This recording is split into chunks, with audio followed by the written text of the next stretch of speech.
why don't we start with that? Why don't we start with you just telling us a little bit about who you are and how you got to be, the laughter yoga guy. Fantastic. So I've got a long backstory because I'm now 62 years old, but I'm going to start back in 2002, and that's when I got sick. So that's when the laughter stuff started. I'd been owning and operating my own businesses, still do, for quite some time. Then I was in a very, very stressful business. I was in IT during the Y2K phenomenon, and that was just a license to print money. People were saying, oh, we need new stuff, even though they didn't. And it was just a license to just sell as much stuff as we possibly could in a short period of time. So it was a nice time to be in business, but it was stressful. Now, I was already working really hard anyway. I tend to do that in my businesses, and we have to anyway. And all of a sudden, the Y2K thing come along, and it was like this big wave that you just surfed along. And we surfed along that wave for years and years, but I was totally ignorant of my health and looking after myself in that time. It was all about the money, the pursuit of money. So we got there, we rode the wave to success, made lots and lots of money. And then I look forward and I'm going, the business is going nowhere. It's just had its moment in the sun, a bit like the mining boom that we've just had. You can only dig up so much stuff and then you've dug it all up. And I look forward and I'm going, this business is going nowhere, time to get out. So I put it on the market, and someone snapped it up really quickly because they're going, boy, this is a great business because you've made all this money, but little did they know it was about to fall off the cliff. At the same time, I was really tired. And I thought, not only is it about making money because the business is ripe for sale, it's time to get out because I'm really, really tired. And I think that was the first indication that I was actually consciously aware that I'd actually worked myself really, really hard. So we sold the business. That's the good news. Made some more money, which was good. And I sat back and I'm going, wow, after working so hard right from the age of 12 when I had my first business up until the age of 45, which I was then, worked really hard. So it's my time in the sun. I'm going to sit back and just enjoy this.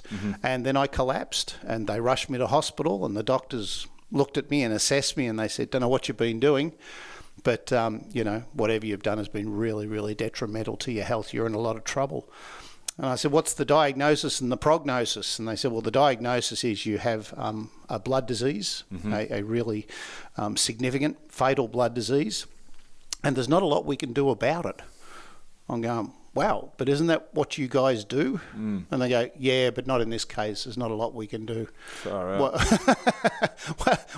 Why don't you go home and look after a few things? I'm going, gee, I think that was a really bad diagnosis there. That's about as bad as you can get. Yeah, it was. It was a surreal time because as I walked into the hospital and going up in the lifts, and then I remember the lifts of the doors opening, and I just saw oncology, and I thought, I'm in trouble. I really thought that was the first real. I was still doing deals on the phone, and I just saw the word oncology, and I thought, hang on, I'm in trouble here. And I turned the phone off, and I thought, this is serious stuff. And anyway, so when I got the diagnosis, I'm going, what do I do? And they just said, why don't you go and organise some stuff? And I just started to laugh, and they said, why are you laughing?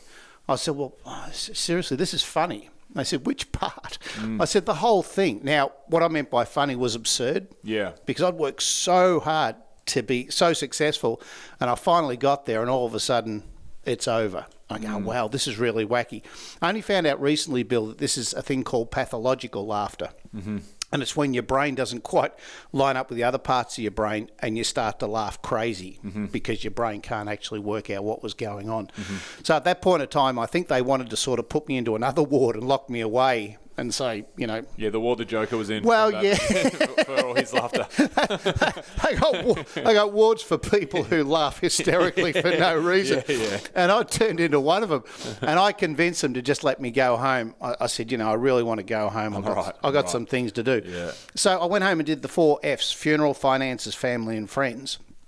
And I sat down and organised my own funeral. So at this point, it was you were aware they'd said it was terminal, was it? Well, they said there was nothing they could do. Right. And they said what's happened is your bone marrow stopped producing blood, and when you stop producing blood, nothing actually circulates around your body, so you're not going to last too long. And especially with the blood levels that I had, which were virtually zero, they can pretty easily compute how much longer you're going to last like that, and the answer was not very long at all. While we continue on this timeline of your life, Yep. can I just jump into a question and ask Sure. you the initial moment when you're in that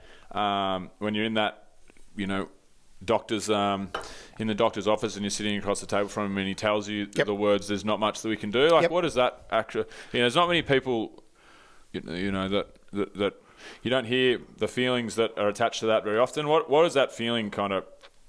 How does that feel? Good point. I'm not sure I felt anything. I think I was in a state of shock. Right. And certainly people that I work with now who have been diagnosed with illnesses and sometimes terminal, or working with them in hospices, they can actually be in a state of shock. Yeah. And when you're in a state of shock, Bill, you don't actually feel anything at all. Yeah. You go numb. That makes sense. And you just shut down and you just go. You just don't compute. No. Nothing makes sense. So this is when the pathological laughter started, because the brain just went, "Ugh." The body's just like, we got to do something. Well, yeah, and in hindsight, and everything makes sense in hindsight, the body had taken over with the laughter to try and get everything happening again. Now, I was told this by another doctor that I started to work with several weeks after I obviously didn't pass on. And he just started to say, laughter is trying to heal your body. Wow. I said to him, sit down, let's have a talk about that. Explain exactly how it's trying to do that. And he was the first one that opened my eyes and mind to the fact that laughter is the best medicine, and here's why. I'm going, wow, that's really fascinating.